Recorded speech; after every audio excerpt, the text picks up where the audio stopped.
Seseorang tadinya gaul, lalu dia hijrah.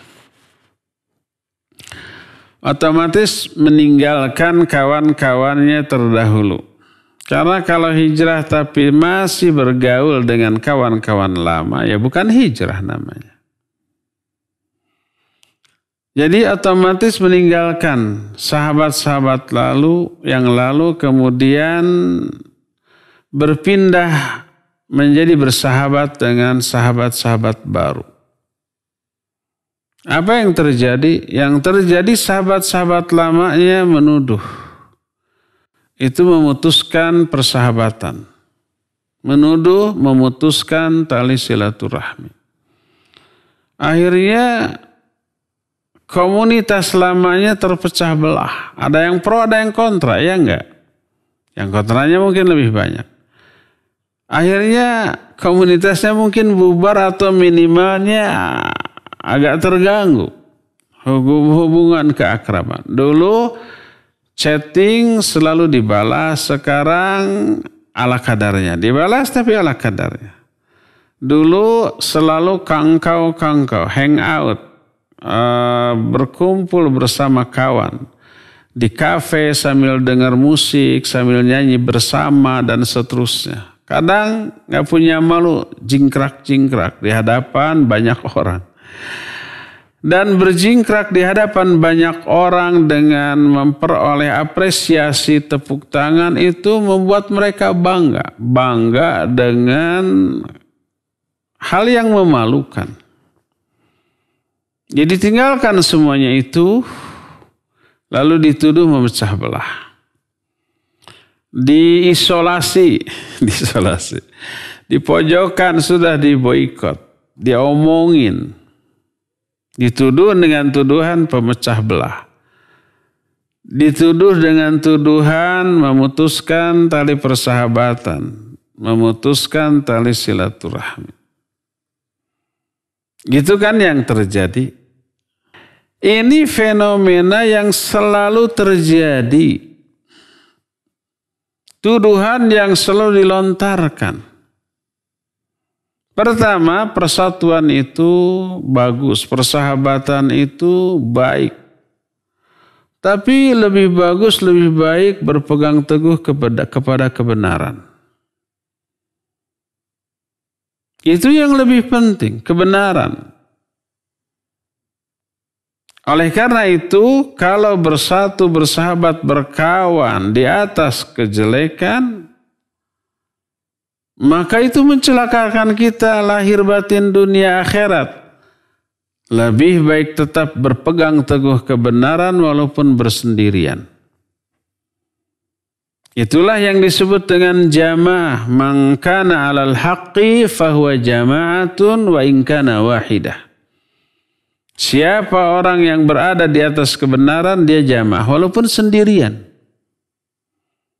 Sebab jamaah itu al-jama'atu mujamatu ahlil haq wa in qallu wal furqah mujamatu ahlil batil walau kathuru. Jamaah itu berkumpulnya orang-orang di atas kebenaran walaupun sedikit, bahkan walaupun sendiri. Sedangkan firqah berkumpulnya orang-orang di atas kebatilan walaupun banyak. Banyak, tapi batil, bukan jamaah. Yang diridhoi oleh Allah, tidak.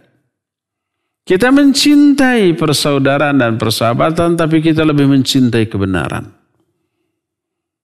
Kalau bersahabat menyimpang dari kebenaran karena kotornya, buruknya, menyimpangnya orang-orang yang berada dalam komunitas persahabatan tersebut, sehingga menyimpang dari kebenaran, maka lebih baik kita berpegang teguh kepada kebenaran walaupun dimusuhi oleh jutaan orang.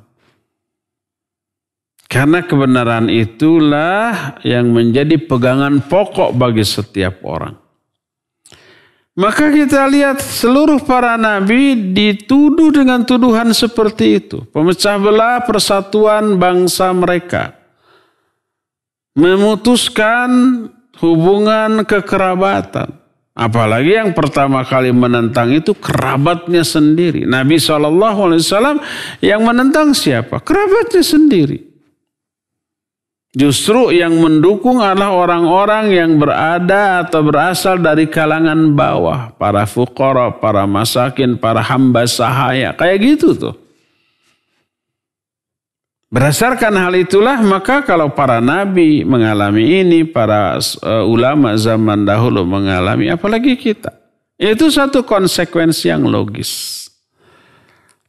Jadi dituduh memutus silaturahmi atau merusak tali persahabatan karena kita meninggalkan lingkungan yang buruk. Hanya ingin menyelamatkan agama kita, ada sesuatu yang lumrah dan termasuk bagian dari risiko sebuah kebenaran.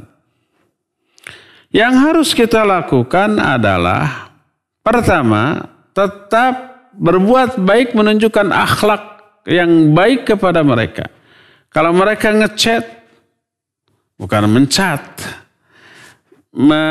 mengirim pesan melalui chattingan WhatsApp atau media sosial lain, ya balas dengan kebaikan.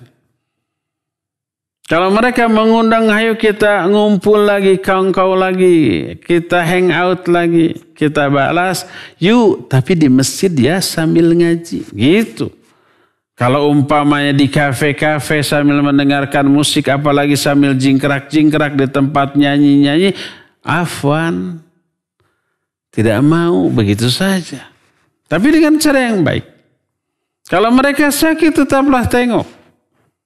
Kalau mereka butuh bantuan dan kita mampu membantunya, tetaplah bantu.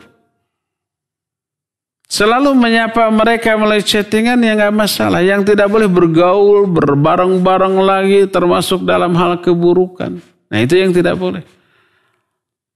Maka dengan tetap menjaga komunikasi terbatas dengan mereka dalam kebaikan, kita tidak akan dituduh memutuskan silaturahmi. Karena kita tetap peduli perhatian kepada mereka. Kita undang yuk ke rumah saya, kita makan-makan. Sambil mendengarkan radio Tarbiyah Sunnah gitu. Kita masak bareng-bareng. Gak apa-apa, gak masalah. Ya. Kalau umpamanya mereka ada yang sakit, saya tengok bawa apa saja, nasihati. Apa yang kita dengar di pengajian sampaikan bahwa sakit itu menggugurkan dosa. Sakit itu mengundang pahala. Orang yang sakit itu doanya dikabul dan seterusnya. Mereka akan tetap senang, akan merasa bahwa kita tetap kawan dekatnya. Cuma sudah berubah warna gitu. Menjadi lebih baik daripada sebelum. Mungkin kita jadi jalan hidayah bagi mereka.